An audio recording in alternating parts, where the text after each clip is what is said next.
দলে বিরোধীদের কড়া বার্তা মমতার, কেউ দল ছাড়তে চাইলে আটকাবো না। আজ কালীঘাটে বৈঠক করেন মমতা বন্দ্যোপাধ্যায়, সেখানেই তিনি একাধিক বার্তা দিয়েছেন, বিরোধীদের কড়া বার্তা দিয়েছেন মমতা বন্দ্যোপাধ্যায়। ঠিক কি বলেছেন জানবো, আমাদের সঙ্গে সরাসরি রয়েছেন প্রতিনিধি আবির। আবির, আজ কালীঘাটের এই বৈঠকে কি নির্যাস উঠে এলো, কি বলেছেন, কি বার্তা দিয়েছেন মমতা বন্দ্যোপাধ্যায়?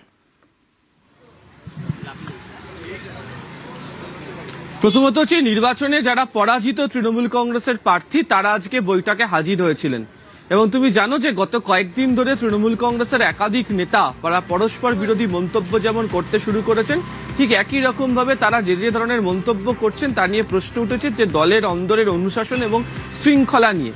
তো সেই প্রসঙ্গের হেরফের কার্যত আজকে বৈঠকের মধ্যে মনে করিয়ে দেওয়া হয়েছে, এমনটাই সূত্রের খবর, এবং বুঝিয়েও দেওয়া হয়েছে যারা দলে থাকতে চান তারা দলে থাকুন, যারা দলে থাকবেন না তারা সময় এখনই বেরিয়ে যেতে পারেন, যারা থেকে যাবেন তারাই হচ্ছেন দলের আসল কর্মী, তাদেরকে নিয়ে দল চলবে।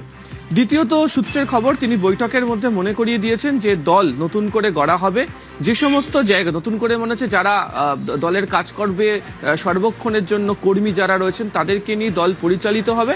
এবং তৃণমূল কংগ্রেস সম্পর্কে বলা হয়, বিশেষ করে তৃণমূল কংগ্রেসের চেয়ারপারসন মমতা বন্দ্যোপাধ্যায় সম্পর্কে বলা হয় যে শাসক দলের নেতৃত্বেও বিরোধী নেত্রী হিসাবে তিনি যে ধরনের ভূমিকা পালন করেন তা গোটা দেশের রাজনৈতিক মহলের কাছে নজির হয়ে থাকে।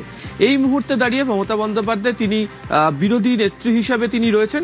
এবং তুমি জানো যে 6 মে যখন তিনি এই কালীঘাটের বাড়িতে সাংবাদিক সম্মেলন করেন তখন সেদিনকে তিনি বুঝিয়ে দিয়েছিলেন যে রাস্তাতে নেবেই তিনি আন্দোলন চালিয়ে যাবেন। এদিনকে কার্যত বার্তা দলের যারা এই বৈঠকের মধ্যে উপস্থিত ছিল তাদেরকে বুঝিয়ে দেওয়া হয়েছে। 7 দিনের মধ্যে প্রত্যেক এলাকা ভিত্তিক রিপোর্ট চাওয়া হয়েছে। এক্ষেত্রে যারা প্রার্থীরা ছিলেন তারা তাদের হারের কারণ হিসাবে কি মনে করছেন সেই সংক্রান্ত রিপোর্টে উল্লেখ করতে বলা হয়েছে। পাশাপাশি যে সমস্ত জায়গায় পার্টি অফিস বন্ধ হয়ে গিয়েছিল, পার্টি অফিস খোলা, পার্টি অফিস রং করা, ভাঙা অংশকে সারানো। সূত্রের খবর, তিনি নাকি ভিতরে এমনটাও বলেছেন যে প্রয়োজনে তিনি পার্টি অফিস রং করবেন, তিনি সেই পার্টি অফিসে গুলোতে তিনি যাবেন, বসবেন, অর্থাৎ জেলা সফর শুরু করার একটা ইঙ্গিত তার মধ্যে থেকে পাওয়া গেছে। এছাড়া আইনি সহায়তার জন্য চন্দ্রিমা ভট্টাচার্যের কাছে সবাইকে যোগাযোগ করতে বলা হয়েছে। যারা ঘরছাড়া রয়েছে বলে মনে করা হচ্ছে তাদের নামের তালিকাও কালীঘাটের যে দফতর সেখানে পাঠাতে বলা হয়েছে। ফলে সর্বোপরি আগামী দিনে বিরোধী নেত্রী হিসাবে মমতা বন্দ্যোপাধ্যায় যে সর্বোপরি আক্রমণের পথে যাবেন, একদিকে যেমন আইনত লড়াইয়ের কথা তৃণমূল কংগ্রেস বলছে, তার পাশাপাশি পথে নেবে তারা যে আন্দোলন চালিয়ে যাবেন। এবং যারা দলের হয়ে এখনো পর্যন্ত রয়ে গিয়েছেন, যারা কোনো ধরনের পরস্পর বিরোধী মন্তব্য করছেন না এবং যারা মনে করছেন যে দলের যে নীতি সেটাকে মেনেই তাদেরকে চলতে হবে, তাদেরকে সঙ্গে নিয়ে যে আগামী দিনগুলোতে তৃণমূল কংগ্রেস চলবে সেই প্রসঙ্গের কথাও এদিনের বৈঠকে মনে করিয়ে দেওয়া হয়েছে। বেশ, ধন্যবাদ আবির।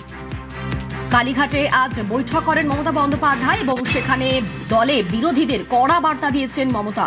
কেউ দল ছাড়তে চাইলে আটকাবো না, দলে যারা থাকবেন তারা নিরেট শোনা, নতুন করে দলকে তৈরি করব, আমি নিজে পার্টি অফিস রং করব,